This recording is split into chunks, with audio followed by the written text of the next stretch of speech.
Every great developer you know got there by solving problems they were unqualified to solve until they actually did it.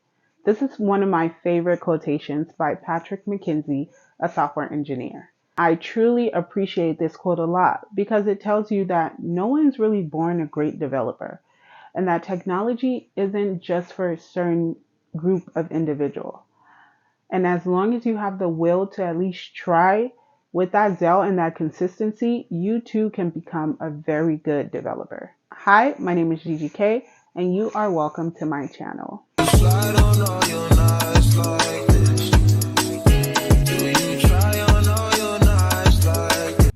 As we all know, technology is definitely the way forward.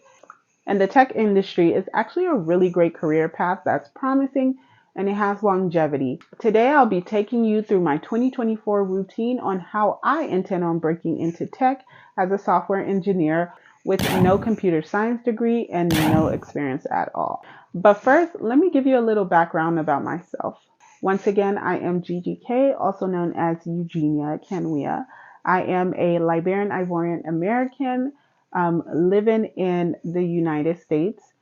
And I came to the US in '04 when I was about 6 years old. I attended the California State University East Bay in Hayward, California. Shout out if you're from the Bay Area. Woo woo. When attending college, I decided to major in business marketing.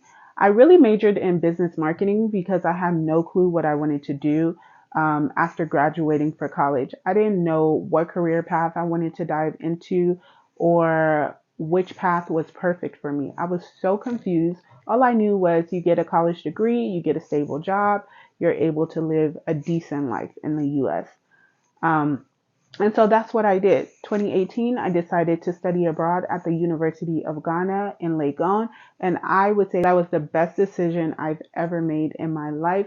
And that goes into how I actually got introduced into the tech industry. Now, during my time in Ghana as a student, my roommate was actually a mechanical engineering major and she attended North Carolina A&T. And so she was really dope, really cool. She, during the time, was actually interviewing for a position at Microsoft. And I was just so intrigued. I'm like, oh my God, girl, how are you a black girl in tech? How are you doing it with mechanical engineering? Tell me more about it. And she was just so generous enough to inform me on like how I can do it myself, that there's so many other roles in tech that you can possibly be interested in. And so she really got me interested into technology and the beauty of it. After attending the University of Ghana, I really was interested in technology. And so I started doing my research. As you know, of course, life passed by and the years passed by. Instead of focusing more on technology, I was more into telecommunications. I ended up having kids and I was more into customer support, customer service, but I knew that was not the path for me. I knew that this was just temporary and I was just doing it for the salary and doing it to sustain myself, but it's not something that I want to do for the rest of my life. I am currently still within the telecommunication industry and I love my job. I love the people, it's a really great community and a great place to work at, but it's just not long term for me. It's not where I want to be long term in the next 2 to 5 years. I don't want to see myself in that position. And so that's why I am taking this initiative and breaking barriers to break into tech. And I honestly want to take you guys with me. I want to learn as much from you as you are learning from me. And if you are also interested in, stepping your foot forward and diving into tech, we can do it together. That's the whole purpose of this channel. That's the whole purpose of this video. So I really hope you guys find it very interesting. That is my college experience, and that's the industry that I currently work in. Now, for the next topic of why I chose software engineering. Now, I chose software engineering because out of all of the research that I've done, software engineering was one that really stood out to me. I have always been a person that is just so curious as to what's the next software, you know, mainly because of Apple. There's always a new iPhone coming every single year. I'm just like, how do these people do it? Like, how are they just coming up with these new ideas and new technology? And I'm always into my phone, always trying to figure out, if I'm getting a new iPhone 15 Pro or 14 Plus, I want to know the pros and the cons with the 14 versus the 12 Pro Max. Like, I want to know, what features come with it, what I'm spending my money on, things like that. And I realized that, you can develop these things through software engineering, and it's more than just coding. And I thought it was dope. And I started, digging a little deep, and I'm like, okay, so within software engineering, what can I do? And I realized that there were other positions. There were front end developers, back end developers, full stack developers, developer ops. So then I had to distinguish, okay, do I want to do front end? Do I want to do back end? And I leaned more into front end because of the creativity that comes with it. With the back end, it's more of what happens behind the scene and not more of, oh, how can we be creative with this website?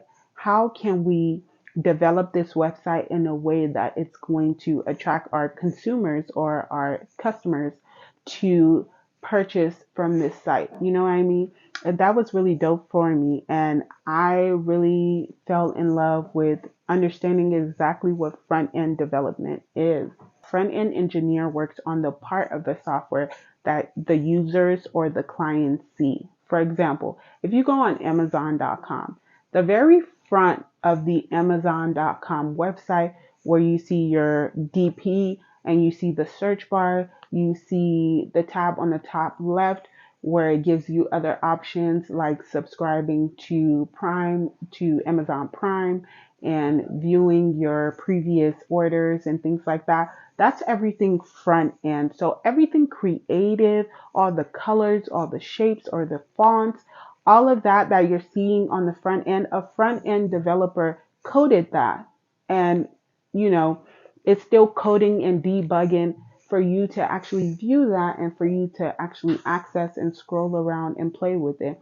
Now, everything that you're seeing on the back end, as far as when you make a payment to Amazon and it alerts Amazon to send your item to you, that's everything back end. And so obviously it's not a very creative compared to what you can do to the front end.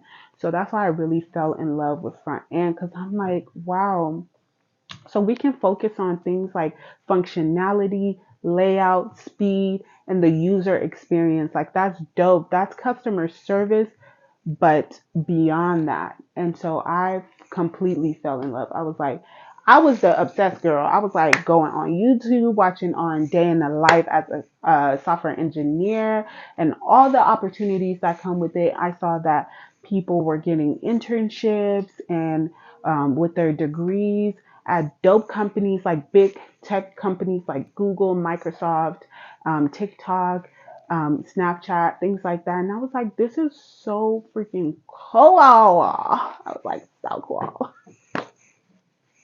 I can't take myself serious. So this journey for me means a lot, and it's gonna be fun. I'm gonna make it fun. I'm going to just make it an experience. It's about appreciating the process and taking everything in and living your best life along with it. And that's exactly what I'm going to do. The next topic would be how I plan to actually learn how to code.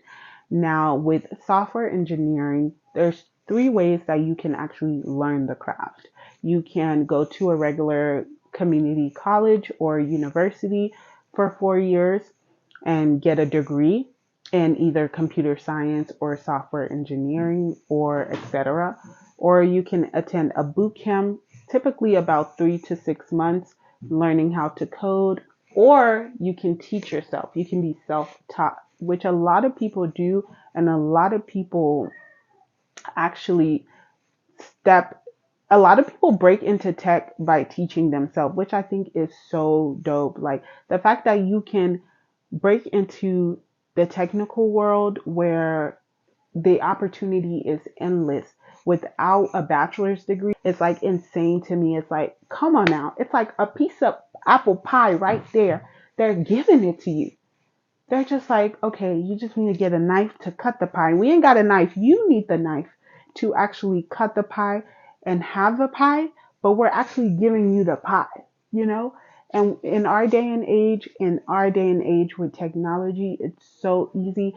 The resources are free, they're online, and I just think it's so beautiful. So right now is the time to actually break into tech and take that, because right now there's about 60,000 jobs available right now for software engineers in the US. The percentage is going to go up within the next few years. So this is the right time to take control of your career and take control. And I want a piece of that pie. So I'm going to take it. I don't know about you. Now, this also brings the question in of how I am going to decide how to learn to code. I decided I don't want to go back to uni. I think uni is just not for me. I think there's a lot of resources, like I said, and opportunities online that I just don't want to waste my time at a university. Unless I have to get a degree for a higher position, then I will do that. But I plan on teaching myself and also attending a boot camp. So my boot camp that I am attending will be starting very soon, and I'm super duper excited. I'm going to give you guys details on the boot camp and all the information you need. So that video will be coming very soon, but I plan on teaching myself before attending that boot camp.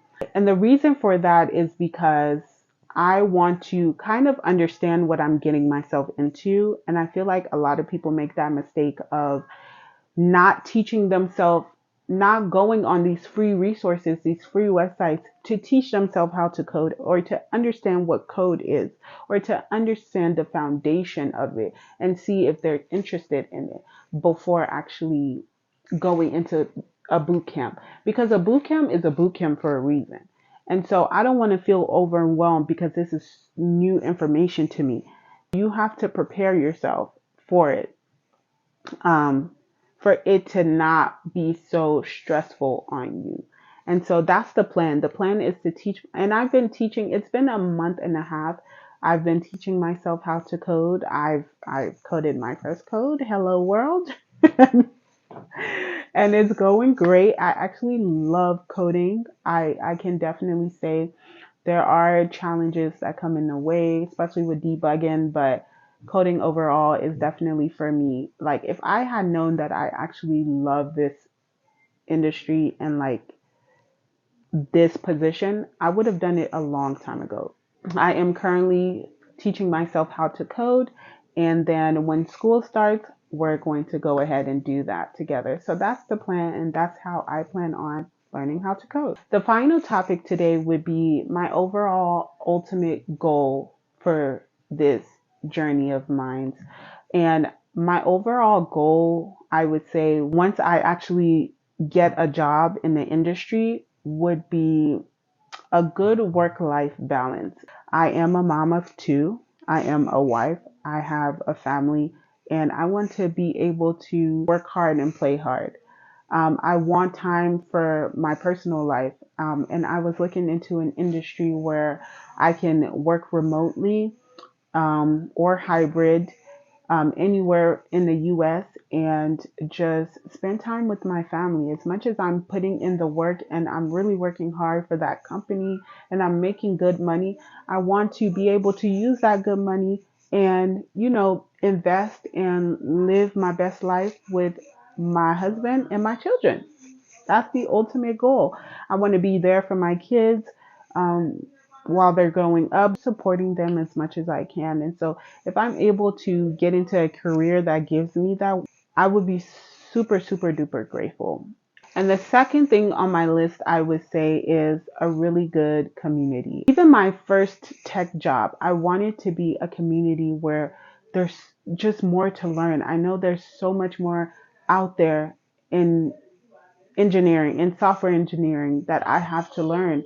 And I want to learn. I'm eager to learn. I don't want to be the smartest person in the room, because the smartest person in the room is actually the dumbest person in the room. So I want to always on my toes with learning new things. I want to be always on my toes with reaching out. I really struggle over the years with communication and to actually network. And so I want this to be a fresh start. As I'm adulting, I want to network, communicate, build a work environment, a work family that I can work with for years and years to come. So I just want a good community for whichever company I work for. And ultimately the goal is to work for a big tech company, hopefully a FANG company. That's my ultimate goal personally. I want to work for like a Google or a Microsoft. I really, really want to work for Microsoft. And then the last thing I would say is the salary. In this economy, if you're not making at least $75,000 a year, it's going to be a struggle. I have a range of how much I want to make as an entry level, and I'm definitely going to work my butt off to get there.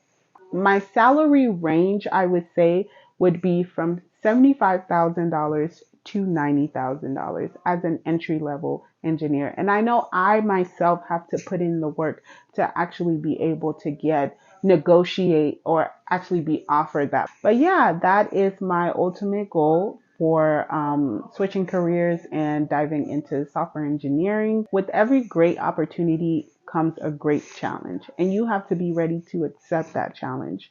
And so I'm ready. I've accepted it. I'm ready. I'm ready for sleepless nights. I'm just so ready for it. I'm ready to make that change and very, very dedicated.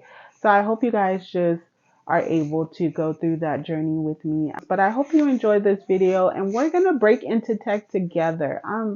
I'm so ready because there's not a lot of Black women in tech. So we're making that change, and we're breaking those generational cycles for the next generation. That's just what I do, baby. That's what I do.